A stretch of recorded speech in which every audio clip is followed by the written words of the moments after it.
Minasan konnichiwa, Davide here with a new update on the Japan travel ban.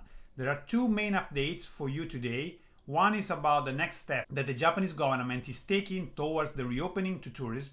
And the second and main update for today is the list of countries that will not need to have PCR and quarantine at arrival from the 1st of June. Prime Minister Kishida made an announcement that Japan is going to accept foreign tourists from the 10th of June. Although some media have picked up the news as Japan has reopened to tourism, making this seem like a normal person from abroad can actually come and visit Japan with a tourist visa, the reality is that unfortunately only guided tours can enter. And it's still not clear how you can book any of these tours. This matches what I said in my last video, the proposal that was received by the government. As you can see, it was predicted that we had more guided groups entering in June.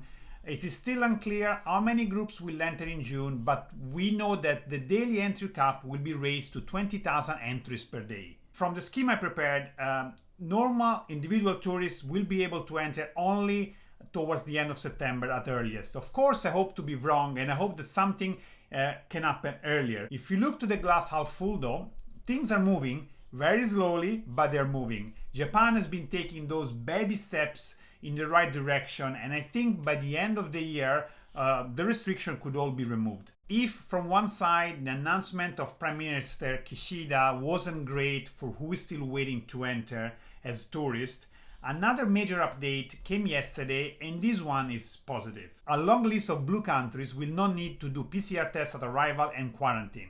This will save everyone money and time.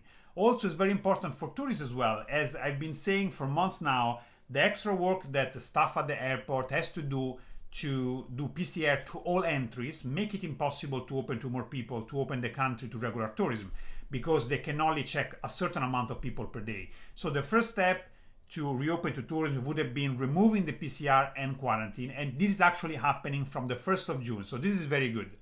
The many blue countries that you can see here in alphabetical order, you can also check them in the description too. And the countries here will not have to do quarantine and will not have to do PCR at their arrival. However, please always double check that your country is still in the blue list when you arrive. The second list is the list of yellow countries. You can also see the list here, and I will also add in the description. People coming to Japan from those countries will have to do PCR at arrival and will have to quarantine at their accommodation if they don't have a vaccination certificate. Who has a vaccination certificate will be treated same as someone entering from a blue country. So no PCR and no quarantine. It's not written yet what exactly mean with vaccination certificate, so I need few days to get the updated information. But if they are consistent to what was before, I think it could be that boosted with AstraZeneca, Pfizer or Moderna are considered vaccinated. But this again can be different, can change in the future. So please always check the latest information available before your departure.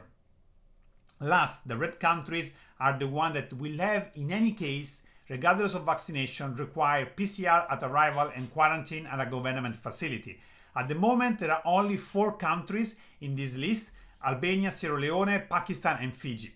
Please always double check the links in the description of the video where I report the source of my information, and always remember that rules and country lists can change at any time. So for example, a country that is now in the blue list can go in the yellow list and vice versa. Japan may require extra steps in the future or may actually make things simpler. So please always check with your local Japanese embassy or consulate before departure. You can also follow me on Twitter, where I update more regularly my followers with borders and studying Japan related info. That's everything for today. Let me know in the comments, where are you from and in which color is your country in. I hope as many of you are blue, and if not, at least yellow. Thank you very much for watching, and I'll see you in the next video. Matane!